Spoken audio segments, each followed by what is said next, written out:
Supreme court में article 370 मामले पर सुनवाई चल रही है। वहीं सुनवाई के दौरान जम्मू कश्मीर में इलेक्शन को लेकर मरकजी हुकूमत ने आज सुप्रीम कोर्ट में जवाब दाखिल किया है।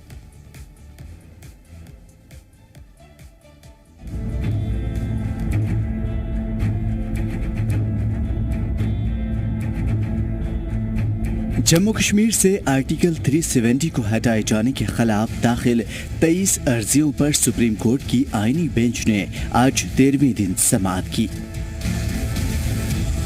जम्मू कश्मीर से 370 हटाने को लेकर मरकजी सरकार की तरफ से solicitor general Tushar Mehta supreme court में पेश हुए।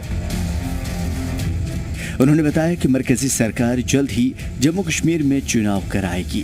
सबसे पहले पंचायती चुनाव होंगे। मरकजी सरकार ने इसके लिए वोटर लिस्ट तैयार कर लिया है, लेकिन इलेक्शन कब होंगे ये फैसला रियासती और मरकजी इलेक्शन कमीशन को करना होगा। सुप्रीम कोर्ट में पेश हुए सॉलिसिटर जनरल तुषार मेहता ने कहा कि जम्मू कश्मीर में असेंबली इलेक्शन पंचायत और म्यूनिसिपल इलेक्शन के बाद ही कराया जाना मुमकिन है। दरअसल आर्टिकल 370 को फिर से बहाल करने के लिए सुप्रीम कोर्ट में कई अर्जियां दाखिल की गई है, जिस पर सुप्रीम कोर्ट की आईनी बेंच सुनवाई कर रही है। तुषार मेहता ने कोर्ट से ये भी कहा कि जम्मू कश्मीर में दहशतगर्दाना मामले में कमी आई है और अब हालात नॉर्मल है। सरकार की इस दलील पर अर्जी गुजार के वकील कपिल सिब्बल ने नाराजगी जाहिर की और कहा कि कोर्ट सिर्फ आईनी पहलू पर गौर करेगा, 370 के बाद रियासत के हालात पर गौर नहीं करेगा। इसलिए सरकार कोर्ट में ये ऐसे आदाद शुमार पेश न करे। अभी हाल ही में मरकजी सरकार ने कोर्ट को बताया था कि जम्मू कश्मीर को मिला यूनियन टेरिटरी का दर्जा आर्जी है और जल्द ही जम्मू कश्मीर को मुकम्मल रियासत का दर्जा मिलेगा। इसके लिए सरकार काम कर रही है, लेकिन ये कब तक बहाल होगी ये बताना मुश्किल है।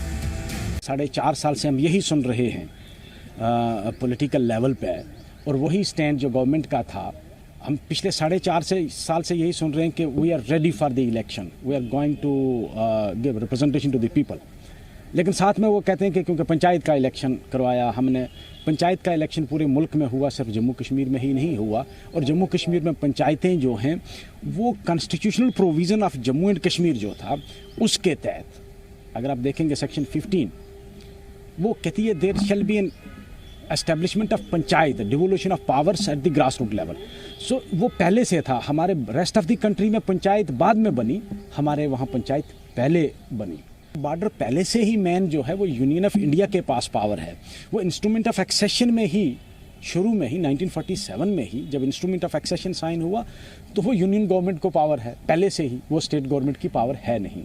तो ये कहना कि नहीं जी सिक्योरिटी रीज़न से हम लोगों ने उसको यूनियन टेरिटरी रखा है, तो वो भी कोई मुझे लगता नहीं कि it did cut much of the ice. Reservation के भी जो उन्होंने जो डाटा दिया है वो गलत है, और जो एम्प्लॉयमेंट पे डाटा दिया है वो सरासर गलत है। पर कैपिटा रिड्यूस हुआ, unemployment at an alarming rise, बहुत बड़ी इस पिछले 4-5 साल में। और फिर कहना कि पत्थरबाजी ये वो that is a law and order problem.